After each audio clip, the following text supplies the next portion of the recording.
So, anyways, one of the local guys that I hang out with up here, he's older than me, and I met him actually.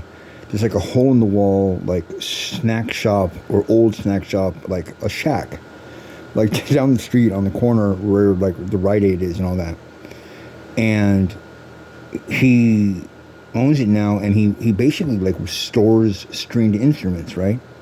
But I go in when I first met him, and he's like showing me shit, and like he just amazing shit. Like he builds them from scratch. He's like world renowned. He makes his own tools to make these things, right? He's showing me like a piece of wood that he's gonna make into an electric guitar. I mean, amazing pieces, like stuff that you would see like the most expensive pieces in any music store. And like this wood, it's like he's like, I got it north of San Francisco. It's the oldest tree that existed since the earthquake. And I'm thinking like, damn, dude, like, and he's like telling me how the tone is going to be different. Like he can tell all this shit, right? He used to do the tuning for Bob Dylan. And I'm like, okay, whatever. But so when we're in town sometimes, like I see the guys at these music shops, these owners who are all kind of pricks. They fucking like think he's God, and he's like, fuck those guys. And I'm like, well, really, dude? Like they like, think he's God. So I know he's for real. They love him from Santa Cruz down to Monterey. But he's very like critical. Like he's a very kind of like older guy. And like my dad tries to show me cars, and my dad did the Mustang, and raced and is an engineer. And he just doesn't like, the young punks who go out there, and even if we wrench the cars a little bit, like, we don't get it, You're not really knowing the art of it all, right? And he's always, this guy Dave is always telling me that shit. And, like, he starts getting really critical. Like, his social commentary is way worse than mine. Like, he's harsh. He's really harsh.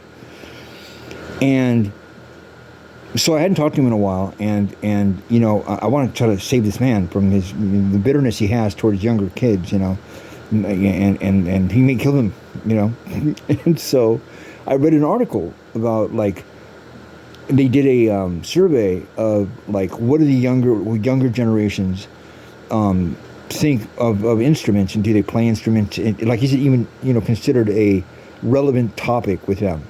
And it was a pretty fascinating article. And it was interesting because he gives his observations on the millennials. And it didn't put it in harsh words, but he was spot on target. Like with the survey that they did, like they kind of do what their parents do. They're kind of copying the 60s, thing and this and that. And I'm like, well, have you seen some of the girls that play drums and shit? I'm like, they're pretty fucking amazing. I'm like I have to be honest with you. And I'm thinking he's going to be like, he's going to say something lewd about women, right? Because I knew there was something more going on with him. And without elaborating at all, which he told me not to. Like, one time I was smoking a cigarette, we both went down to Goodwill, and he had a lighter, and he lights my cigarette, and it's a solid gold fucking lighter. And it's got this logo on it of Military Special Operations, Vietnam. I'm like, oh shit, he was a Green Beret, dude, like in '66 in Vietnam. And he came back, and he just really wasn't cool with seeing what he saw over there, and seeing what he people were doing in Haight-Ashbury. Like, even though he does all the musical instruments and all that, like, right then and there you could tell, dude, he must be like, you kids are punks, dude, you know what I mean? And that's kind of how he carries himself.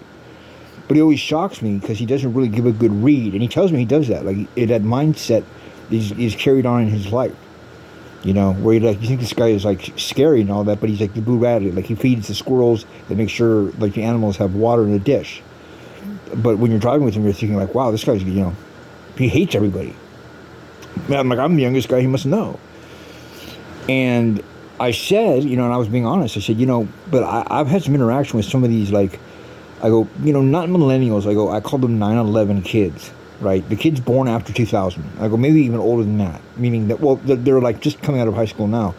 And to be honest with you, it must skip a generation, man, because some of those kids, you give them a break. They're kind of like me and you, and they're even, young. Like, they ask me questions, and they like it's weird. I don't want that to be the case. I'm not looking for that, but like, the millennials are just like, we're going to steal your ideas and redo them. And these other kids are like, hey, you're a Gen Xer. Like, wow, you were alive during this and during that. And like, you heard Jane's Addiction live in concert. Like, they think it's cool. And I'm like, yeah. Like, and they're not faking it. Like, they really have respect for you. Like, damn, dog. And they're like, yeah, we know you guys get dissed by everybody, but we, don't think that no one pays attention to you. And so Dave says to me, oh, have you seen the bass player for Jeff Beck? And I'm like, for Jeff Beck, we're talking about kids and all that. He goes, yeah, I know. I'm like, how is Jeff Beck gonna have a kid playing bass on tour? Like, dude, there's no way. Like, what do you mean kid? Like, he's 40? He's all, no. I'm talking about Jeff Beck, and it's not a he, it's a she. And she's one of the best bass players out there. Yeah, she goes on tour with him. She's one of these 9/11 kids you're talking about. And I handle her bass guitars. I'm like, really? Because he doesn't even take jobs. Like, he doesn't like any of his clients because they don't get it. And he just casually brings up, oh, you're impressed by these millennial drummers? Well, check out this chick that I co-signed. And so I go on YouTube and I'm like, okay, bass player for Jeff Beck and all this shit. And I'm like, oh my God, that's who it is? It's crazy. Small world, man. It's a weird world.